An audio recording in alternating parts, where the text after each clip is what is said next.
মহান আল্লাহ সুবহানাহু ওয়া তাআলা 120 বছর বয়সে এই দোয়াটা কবুল করলেন। সুবহানাল্লাহ চিল্লায়ে বলি, আর একটু জোরে বলি সুবহানাল্লাহ।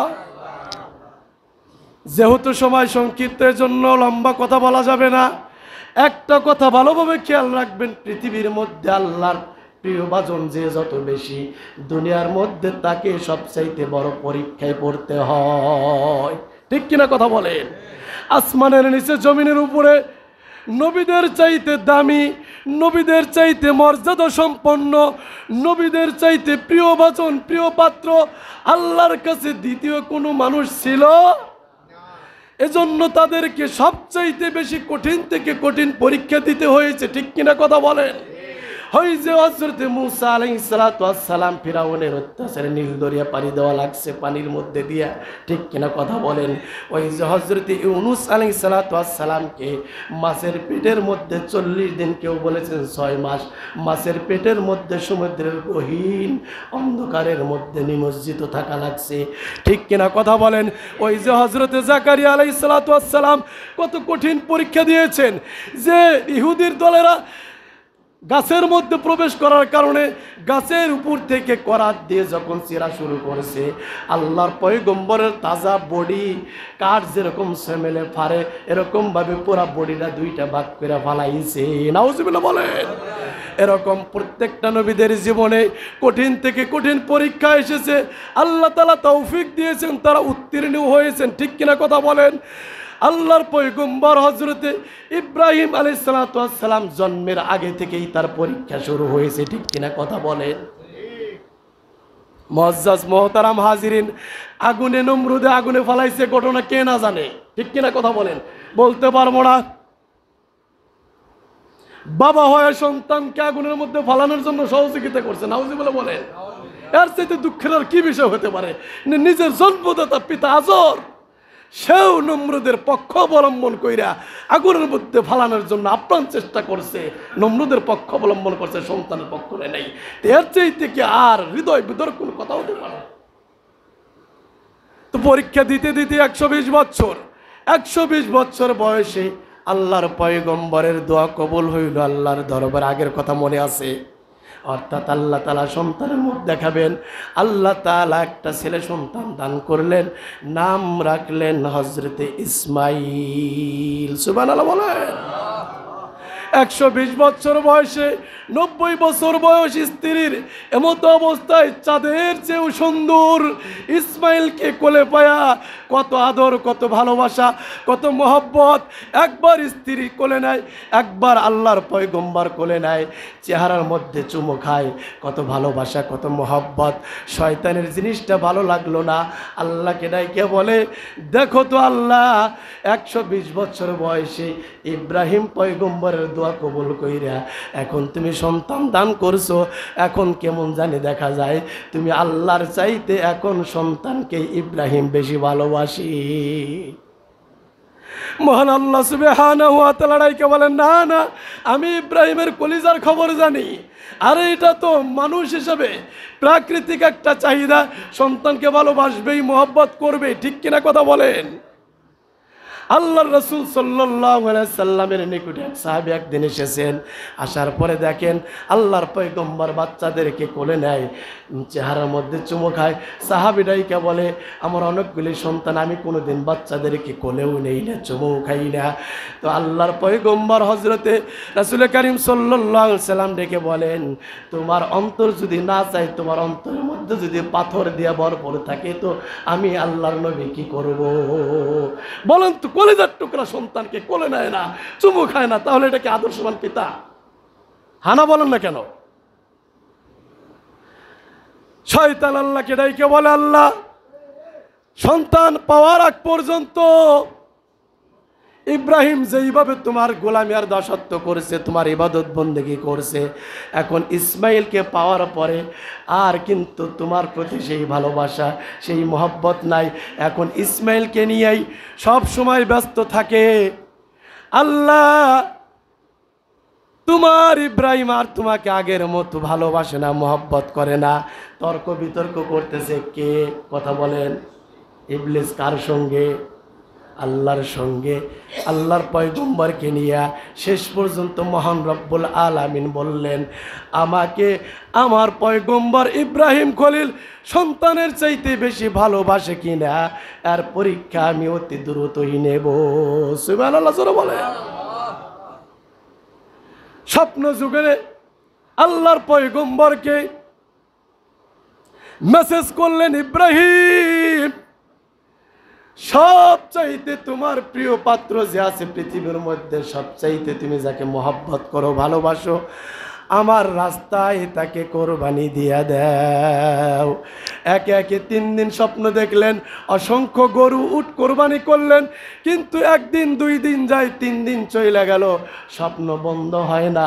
স্বপ্নের মধ্যে বারংবার দেখানো হচ্ছে, ইব্রাহিম তোমার পৃথিবীর মধ্যে সবচাইতে প্রিয় ভাজন যে, সবচাইতে তুমি পৃথিবীর মধ্যে যে মাখলুককে, যে সৃষ্টিজীবকে মহব্বত করো, তাকে আমার রাস্তায় তোমাকে কোরবানি দিতে হবে। শেষ পর্যন্ত আল্লাহর পয়গম্বরের বুঝার বাকি রইল না। ছাগল, দুম্বা, গরু, উট এগুলা শত শত কোরবানি করতেছি, আল্লাহ তারপরে যেহেতু আমাকে বলতেছে, বারংবার ওয়ার্নিং দিতেছেন, মেসেজ পাঠানোর তালেই আছেন আল্লাহ তাআলা, সবচাইতে প্রিয় ভাজন, প্রিয় পাত্রকে আল্লাহর রাস্তায় কোরবানি দিতে হবে। তাহলে সবচাইতে দুনিয়ার মধ্যে আমি মহব্বত কাকে করি? তিনি চিন্তা ভাবনা কইরা দেখলেন, আমার কলিজার টুকরা সন্তান ইব্রাহিম সারা তো পৃথিবীর মধ্যে আর চাইতে মহব্বতের মানুষ আর দ্বিতীয় নাই। বর্ণনায় এসেছে, কোন বর্ণনায় এসেছে হযরতে ইসমাইল আলাইহিস সালাতু ওয়াস সালামের বয়স তখন ছিল 9 বছর, কোন বর্ণনায় 13 বছর। হযরত ইব্রাহিম আলাইহিস সালাতু ওয়াস সালাম আর দেরি করলেন। আপনারা ইতিহাস জানেন, সময় সংক্ষিপ্ত হওয়ার কারণে আমি মূল কথাটা বলার জন্য শুধু কথাগুলি টানতেছি। এর আগে তো পরীক্ষা হয়েছে, মরুভূমির মধ্যে বসবাস, ঠিক কিনা কথা বলেন, জানেন তো আপনারা সবাই। চলে গেলেন মা হাজেরার বাসভবনে, বাসায় চলে গেলেন যেখানে বনবাস দিয়ে আসছিলেন শিশুকালে। এই 7 বছর 9 বছর অথবা 13 বছরের ইসমাইলকে কোরবানি দেওয়ার জন্য হাজেরার ঘরে চলে গেলেন। আম্মাজান হাজেরার ঘরে গিয়ে বললেন, কৌশল অবলম্বন করলেন, তোমার ইসমাইলকে নিয়ে এক জায়গায় বেড়াইতে যাব, দাওয়াত আছে, দাওয়াত খেতে যাব, অতি দ্রুত তোমার ইসমাইলকে সুন্দর করে সাজিয়ে গুছিয়ে নতুন কাপড় পরায় আমার সঙ্গে পাঠানোর ব্যবস্থা করো। মা খুব দ্রুত ইসমাইলকে সাজায়া বাবার সঙ্গে ছেড়ে দিলেন। পথের মধ্যে ইবলিস শয়তান ইসমাইলের পিছু লেগেছে, শয়তানের গায়ের মধ্যে আগুন জ্বলে গেছে। হায়রে, কি ঘটনা ঘটতে যাচ্ছে! পাগল হয়ে গেছে ইবলিস শয়তান। একবার মা হাজরার নিকটে দৌড়ায়, একবার ইসমাইলের নিকটে দৌড়ায়, একবার ইব্রাহিম পয়গম্বরের নিকটে দৌড়ায়। মা হাজরাকে গিয়া বলে, তুমি কি জানো তোমার ইসমাইলকে তার পিতা কোথায় নিয়ে যাচ্ছে? দাওয়াতের কথা, ভুয়া কথা, মিথ্যা কথা। তোমার ইসমাইলকে মিনা প্রান্তরে জবাই করার জন্য নিয়ে যাচ্ছে। আম্মাজান হাজরা আলাইহিস সালাতু ওয়াস সালাম ডেকে বলেন, মরদুদ শয়তান, আমার থেকে তুই তো দূর হ, তোর কথা আমি বিশ্বাস করি না। বিশ্বাস এখন করতেছেন না, একটু পরেই টের পাইবেন।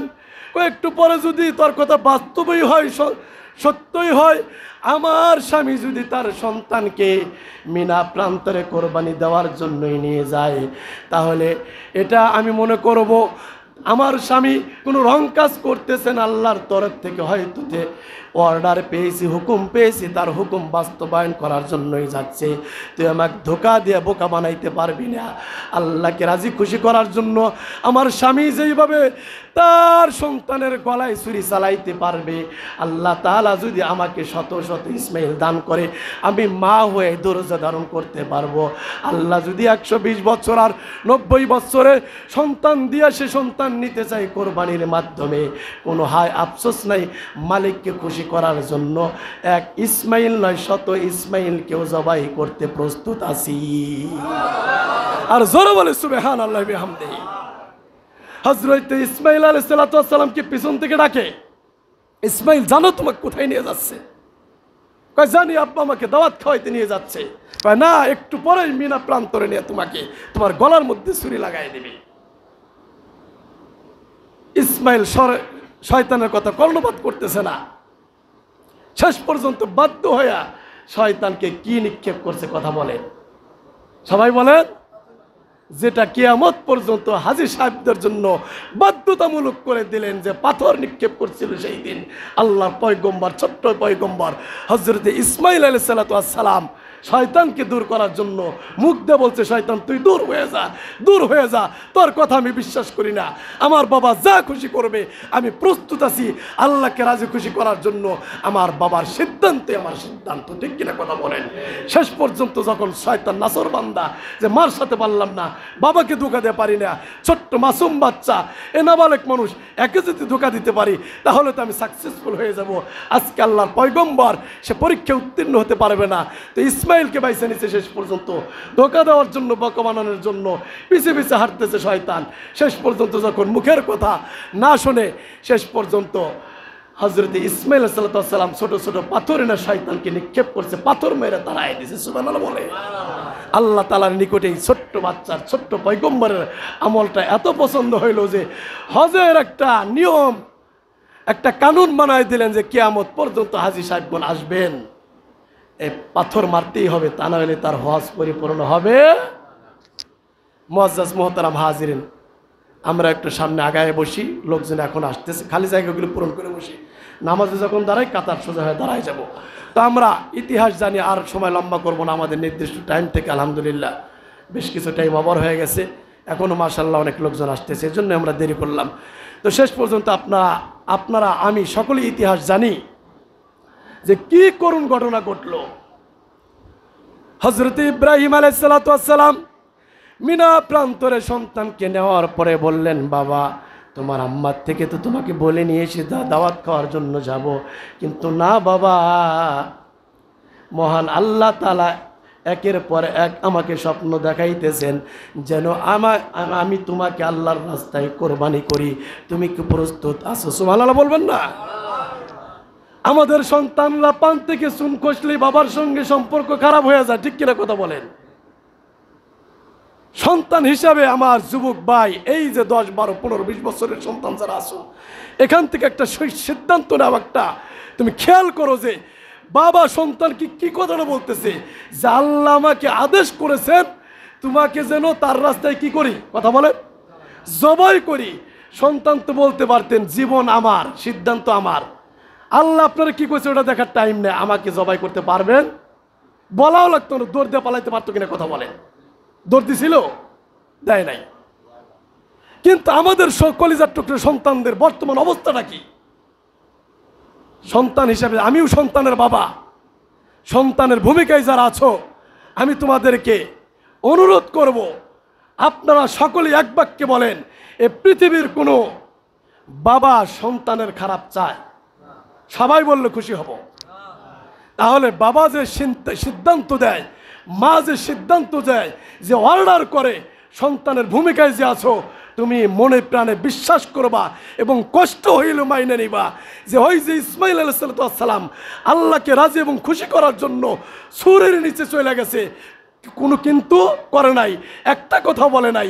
তো আমার বাবা এখানে যাইতে নিষেধ করেছে, আমার বাবা মোবাইল ধরতে নিষেধ করেছে, আমার বাবা এটা আদেশ করেছে, ওটা নিষেধ করেছে, এটার মধ্যে আমার কল্যাণ নিহিত রয়েছে, এটার মধ্যে আমার কামিয়াব নিহিত রয়েছে। বাবা মায়ের প্রতি মন খারাপ করা যাবে?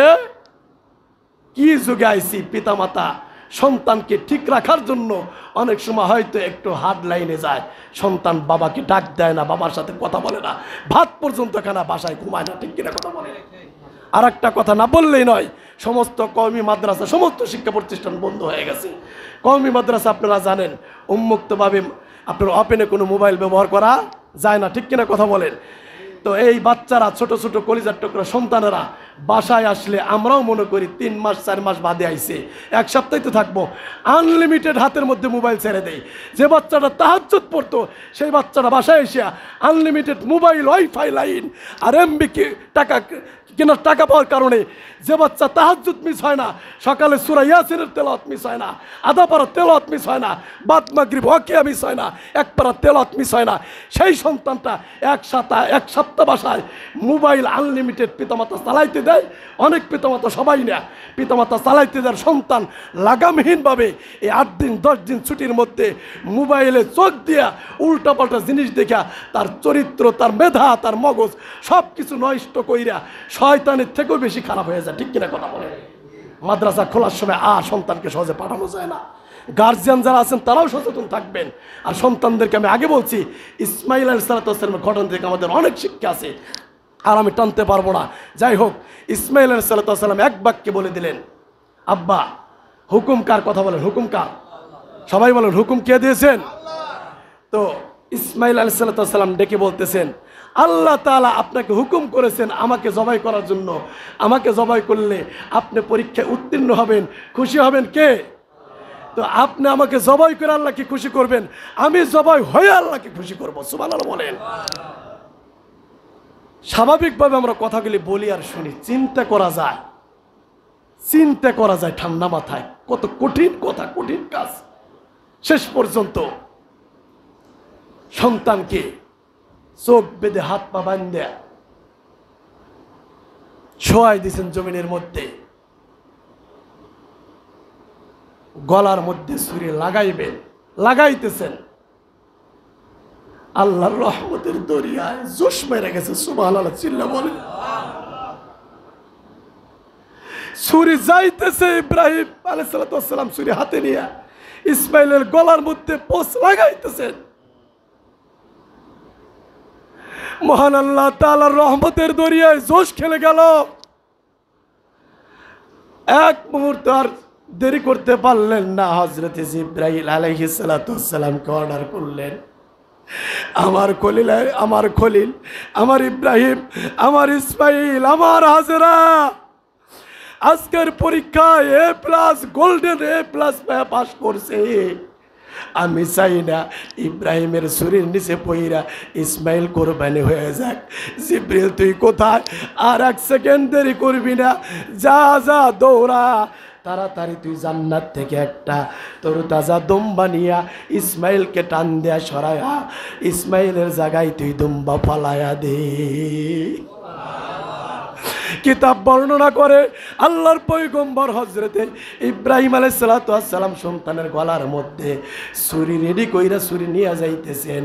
আল্লাহর ফেরেশতা হযরতে জিবরাইল আলাইহিস সালাম এত শক্তিশালী সেকেন্ডের মধ্যে জান্নাতি দুম্বা আইনা ইসমাইলকে টান দিয়া সরাইয়া জান্নাতের দুম্বা ফালাই দিয়েছেন। হযরতে ইব্রাহিম আলাইহিস সালাম ছুরি যেভাবে ছিল ওভাবে গলার মধ্যে বসাই দিয়েছেন। সন্তানের চোখ বান্দা, আল্লাহর পয়গম্বরের চোখ বান্দা যখন ছুরি চালাই দিছেন, গরম রক্ত হাতের মধ্যে আসছে। গরম রক্ত হাতের মধ্যে আসার পরে অটোমেটিকলি আল্লাহর পয়গম্বরের জবান থেকে বের হয়ে গেল, আল্লাহু আকবার, আল্লাহু আকবার, লা ইলাহা ইল্লাল্লাহু, আল্লাহু আকবার, আল্লাহু আকবার, ওয়ালিল্লাহিল হামদ। আসমান জমিনের সমস্ত ফেরেশতারা কান্দে, সমস্ত ফেরেশতারা আল্লাহর পয়গম্বরের সুরে সুর মিলায়া সকলেই বললেন, আল্লাহু আকবার, আল্লাহু আকবার, লা ইলাহা ইল্লাল্লাহু, আল্লাহু আকবার, আল্লাহু আকবার, ওয়ালিল্লাহিল হামদ। অতঃপর পিতা হিসাবে, একজন মানুষ হিসাবে কলিজাটা খান হয়ে গেছে। চোখের পট্টি যখন খুললেন, কি আশ্চর্য ব্যাপার, যেইভাবে আল্লাহ তাআলা তার পরীক্ষা নিয়েছেন সেইভাবে খুশি করে দিলেন। চোখের পট্টি খোলার পরে দেখেন আমার ইসমাইল পাশে শুয়ে রয়েছে, কিন্তু জবাই হয়েছে সেটা হলো জান্নাতি দুম্বা। আরো জোরে বলে সুবহানাল্লাহ। আর এ বিষয়ের কথা বলবো না। এই যে কোরবানির বিধান বাবা আদম আলাইহিস সালাম থেকে শুরু হয়েছে, কিন্তু আমরা মূল কোরবানি করি বিশেষভাবে সেদিন থেকে। রাসূল কারীম সাল্লাল্লাহু আলাইহি সাল্লামকে সাহাবীরা জিজ্ঞেস করলেন, ওগো আল্লাহর রাসূল, কোরবানি কি, কোরবানি করলে আমরা কি পাবো? তখন রাসূল করিম সাল্লাল্লাহু আলাইহি সাল্লাম বললেন, কোরবানি হলো তোমাদের পিতা হযরত ইব্রাহিম আলাইহিস সালামের সুন্নাত, সুন্নাতু আবিকুম ইব্রাহিম। কোরবানি করলে গো আল্লাহ রাসূল আমরা কি পাবো? কোরবানি করলে কোরবানির পশুর শরীরের মধ্যে যত লোম থাকবে, পশম থাকবে, প্রত্যেকটা পশমের বিনিময়ে আল্লাহ তাআলা এক একটি নেকি দান করবেন। সুবহানাল্লাহ। তা আমরা এখন ঈদুল আজহার নামাজ পড়বো, একটু পরে কোরবানি করব। আমরা কোরবানি করব কার জন্য? কথা বলেন, আল্লাহর জন্য। কোরবানি করতে গিয়ে মনের ভিতরে অনেক এদিক সেদিক নিয়ত আসে, আমরা সকলে আমাদের নিয়তকে পরিশুদ্ধ করবো ইনশাআল্লাহ। লা ইয়ানালাল্লাহু লুহুমুহা ওয়ালা দিমাউহা ওয়ালাকিন ইয়ানালুহু তাকওয়া মিনকুম। মহান আল্লাহ তাআলা বলেন যে কোরবানির পশুর রক্ত, মাংস, হাড্ডি কোনো কিছুই আমার দরবারে পৌঁছে না, শুধুমাত্র পৌঁছে ওই যে ইব্রাহিম খলিল আল্লাহর পয়গম্বর, তার মনের যে ইচ্ছা ছিল, তো তোমাদের মনের অবস্থাটা আমার কাছে পৌঁছে, তাকওয়া পৌঁছে। তুমি কোরবানি করতেছো কি লোক দেখানোর জন্য, কোরবানি দাতা শোনার জন্য, নাকি আমি আল্লাহকে রাজি খুশি করার জন্য হালাল টাকা দিয়ে পশু কিনছো? তা আমরা কোরবানি করব কাকে খুশি করার জন্য? কথা বলেন। আল্লাহ তাআলা প্রত্যেকটা কোরবানি দাতাকে আল্লাহ এবং আল্লাহকে রাজি খুশি করার জন্য প্রত্যেকটা কোরবানি দাতাকে সঠিক নিয়মে কোরবানি করার তৌফিক দান করুক। সকলে বলি আমিন। আমি এক দুইটা মাসআলা বলে নামাজে দাঁড়ায় যাবো, সমস্যা আছে? এক দুইটা মাসআলা, গুরুত্বপূর্ণ মাসআলা। কোরবানি করা ওয়াজিব আজ, আগামীকাল, পরশু, 3 দিনের ভিতরে যদি 7.5 তোলা স্বর্ণ, 52 তোলা রূপা অথবা এই সম পরিমাণ টাকা পয়সা ব্যবসায়িক পণ্য কারো নিকটে জমা থাকে, তো এই ব্যক্তির উপর কোরবানি করা কি ওয়াজিব। আজকেও করা যাবে, আগামী আর 2 দিন বাকি আছে। তো আমাদের এই পরিমাণ সম্পদ থাকলে আমরা ইনশাআল্লাহ আল্লাহকে খুশি করার জন্য এই ওয়াজিব ইবাদতটা করব ইনশাআল্লাহ। অনেকেই কোরবানি ওয়াজিব হয়ে রয়েছে, কোরবানি দেওয়ার সামর্থ্য আছে, কিন্তু এই বড় গরু দিতে পারবে না, 50,000 টাকার ভাগ নিতে পারবে না, এই শরমে অনেকে কোরবানির এই ফজিলত থেকে বঞ্চিত হয়। ঠিক কিনা কথা বলেন? ঠিক কিনা কথা বলেন? অথচ কোরবানি 10, 12,000, 15,000 টাকাতে একটা খাসি ছাগল কিনে দিলে তো ওয়াজিব আদায় হয়ে যায়। এই জন্য আমি আপনাদের হিতাকাঙ্ক্ষী, আমি যেরকম গুনাহ থেকে বাঁচার চেষ্টা করি, আপনারাও কেউ গুনাহগার না হন, এটাও আমার চাওয়া পাওয়া। যাদের প্রতি কোরবানি ওয়াজিব হয়ে গেছে, এখনও পশু কেনার তৌফিক হয় নাই, আমি অনুরোধ করবো আপনার সন্তান হইয়া, আপনার হুজুর হইয়া, যে আপনার 50,000 টাকার ভাগ দরকার নাই, এবছর আপনার মন মানসিকতা ভালো না, আর্থিক অবস্থা ভালো না, আপনি হাটে বাজারে যান, 10, 12,000, 15,000 টাকা দিয়ে একটা খাসি কেনেন, একটা কি বলে আপনার মহিলা ছাগলই কেনেন, যেটা প্রাপ্ত বয়স হয়েছে, এই ছাগলটা কিনে আপনি কোরবানি করবেন কাকে খুশি করার জন্য? একই কথা বারবার বলছে, কাকে খুশি? তো মানুষে কি বললো এটা দেখার দরকার। যে ব্যক্তি বড় ভাগ না দিলে, ভাগ না দিতে পারলে কোরবানি দেয় না, যে ব্যক্তি গরু না কিনতে পারলে কোরবানি দেয় না, এ মূলত আল্লাহকে খুশি করার জন্য কোরবানি দেয় না। ঠিক কিনা কথা বলে? আল্লাহকে খুশি করার জন্য কোরবানি 10,000 টাকা দেওয়া এই জামানা দেওয়া যায়। আল্লাহ তাআলা আমাদের সবাইকে তৌফিক দান করুক। তো গেল এইটা। কোরবানির পশু নিজেই জবাই করা উত্তম। যদি নিজে না পারি, মাসালা না জানি, তাহলে উলামা ইকরামকে দিয়ে কোরবানির পশু জবাই করবেন। আর একটা মাসালা খুব ঘুরপাক খেতেছে সোশ্যাল মিডিয়া, সেটা হলো, আমি নিজেও দোষী, আমি জানতাম না বিষয়টা। সেটা হলো কোরবানির পশু জবাই করার পরে দৌড়ের মধ্যে গলার ভিতরে ছুরি চালাই দেয় না, ডেগা চালাই দেয় না, দেয় কিনা কথা বলেন? ওলামা একরাম খুব জোরালোভাবে এটা নিষেধ করেছেন যে কোরবানির পশু জবাই করে ছেড়ে দিতে হবে, হয় 5 মিনিট সময় বেশি লাগবে, 10 মিনিট বেশি লাগবে, স্বাভাবিক মতো সুন্দর মতো সে মরে যাবে। কিন্তু ওইখানে এই যে ছোট ছুরি দিয়ে আঘাত করার কারণে অনেক সময় গরু জবাই করার কারণে মৃত্যুবরণ করে না, ওইখানে মারার কারণে খাড়ার উপরে সে কি বলে স্ট্রোক করে মৃত্যুবরণ করে। আর স্ট্রোক করে মৃত্যুবরণ করলে রক্তক্ষরণ হয়, স্ট্রোক করে মৃত্যুবরণ করলে কোরবানি হবে। এজন্য আমরা এটা মাথায় রাখবো। অনেক এলাকায় হাত পায়ে রক কেটে দেয় তাড়াতাড়ি মরার জন্য। আচ্ছা, আমাদের বলেন তো ঈদুল আজহার পরে কোরবানি স্যার আর দিতে কোনো কাজ আছে আজকে? তাহলে তো তাড়াহুড়া কেন? এই লক্ষ লক্ষ টাকা দিয়ে পশু কিনা যদি একটু আদ্র এদিক সেদিক হওয়ার কারণে কোরবানিটাই বাতিল হয়ে যায়, নষ্ট হয়ে যায়, তাহলে মারাত্মক বিষয় না? এজন্য আমি নিজেও এরকম করেছি, বলতে আমি করি নাই, আমি কাটছি শুধু, কারণ ডেকিতে পা দিয়েছি 16 বছর। আমাকে ধাক্কা দিয়ে সরায় কষাই হিসেবে যারা থাকে তারাই মনে করেন যে কোপানো শুরু করে দেয়, আবার আমাকে যা একটা পোস্ট দেওয়া লাগে। তা আমরা এই বদামলটা আজকে থেকে বন্ধ করে দেবো ইনশাল্লাহ, সামনে করব। অজানা অবস্থা আমি নিজে হুজুরও করছি, আপনারাও করছেন, এখন জানলাম এটা আর করবো না ইনশাআল্লাহ। আর গত জুমায় বলছিলাম, একই কথা বারে বারে বলি মনে করে দেওয়ার জন্য, কোরবানির পশু যারা বানাবে এদেরকে মজুরি স্বরূপ কোনো মাংস দেওয়া যাবে। এলাকার ভাই বেরাদের বন্ধু বান্ধব আপনি পরে 5 কেজি 10 কেজি দেন, কোনো আপত্তি নাই, কিন্তু মনের ভিতরে মজুরি হিসাবে কোনো কিছু নিয়ে এক টুকরা মাংস দেওয়া যাবে না, তাহলে কোরবানি নষ্ট হয়ে যাবে। হুজুররা জবাই করবে, তাকেও মজুরি হিসেবে জবাই করছে। এই একটু আগে সকালে আমাকে একজনে ফোন দিয়েছে, ইমাম সাহেব গাজীপুর থেকে, কয় এলাকায় কোনো হাদিয়া দেয় না হুজুরদের জবাই করলে, কি দেয়? মাংস দেয়। নাউজুবিল্লাহ বলেন। মসজিদের ভিতরে আজকে ফজরের উপরে কথা বলছে, আফসোস নিয়ে কথা বলছে আমাকে বল করে, মসজিদে কথা উঠছে এই বিষয় নিয়ে। পরে আমি দু এক কথা বলতে গেছি, কমিটির লোকজন আমার মানা করে দিছে, এই এলাকায় এটা চালু হয় নাই।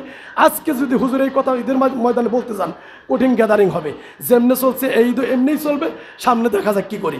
ইমাম সাহেবকে একটা টাকা হাদিয়া দেয় না, গোশত দেয় মজুরি হিসেবে। নাউজুবিল্লাহ বলে, জানি না ওই এলাকা আলেম ওলামা আছে কি নাই, যে এলাকার কথা বলতেছি আমি চিনি জানি না।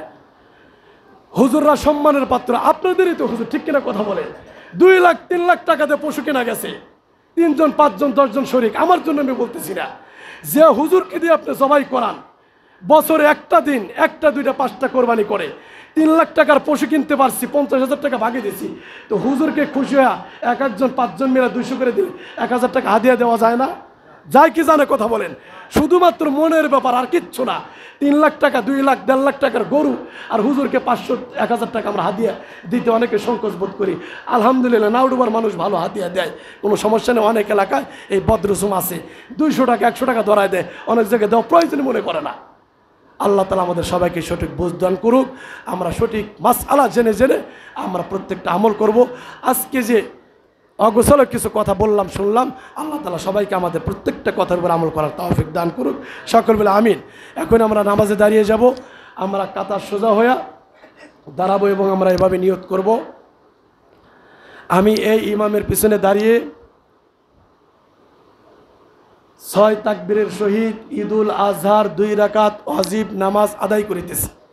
আমি এই ইমামের পিছনে দাঁড়িয়ে 6 তাকবীরের সহিত ঈদুল আজহার 2 রাকাত ওয়াজিব নামাজ আদায় করিতেছি। আল্লাহু আকবার। এভাবে আমরা নিয়ত করব। নিয়ত করার পরে হাত বাঁধবো। ইমাম সাহেবও সানা পড়বেন, আমরাও সানা পড়বো, নামাজের মধ্যে যে সানা পড়ি। সানা পড়ার পরে অতিরিক্ত এখানে 3টা তাকবীর আছে। কয়টা তাকবীর? 3টা তাকবীর। এই 3 তাকবীরে 2 তাকবীর আমরা কান পর্যন্ত হাত উঠাবো, ইমাম সাহেব উঠাবেন, আমরাও উঠাবো। ওঠানোর পরে 3য় তাকবীর আমরা হাত বাঁধবো। হাত বাঁধার পরে ইমাম সাহেব সূরা কেরাত কমপ্লিট করবেন, অন্য অন্য নামাজের মতো 1 রাকাত নামাজ কমপ্লিট হয়ে যাবে। 2য় রাকাতের জন্য ইমাম সাহেব উঠবেন, উঠার পরে প্রথমে সূরা কেরাত কমপ্লিট করবেন। রুকুতে যাওয়ার আগে ইমাম সাহেব আবার অতিরিক্ত 3টা তাকবীর দেবেন। এই 3 তাকবীর আমরা কান পর্যন্ত হাত উঠায়া ছেড়ে দেব। 4র্থ তাকবীরে আমরা রুকুর তাকবীর দেব। 4র্থ তাকবীর পরে আমরা রুকুতে চলে যাব। বাকি নামাজ কমপ্লিট হয়ে যাবে অন্য অন্য নামাজের মতোই। তারপরে খুতবা হবে এবং আজকে বিশেষ দিন, আমাদের মাতা মুরব্বী বংশধর জীবিত মৃত্যু সবার জন্য সংক্ষিপ্তভাবে আমরা দোয়া মোনাজাত করব। তারপর আমরা পশু জবাই করার জন্য যাব। আল্লাহ তাআলা আমাদের সবাইকে তৌফিক দান করুক। দাঁড়িয়ে কাতার সোজা করি।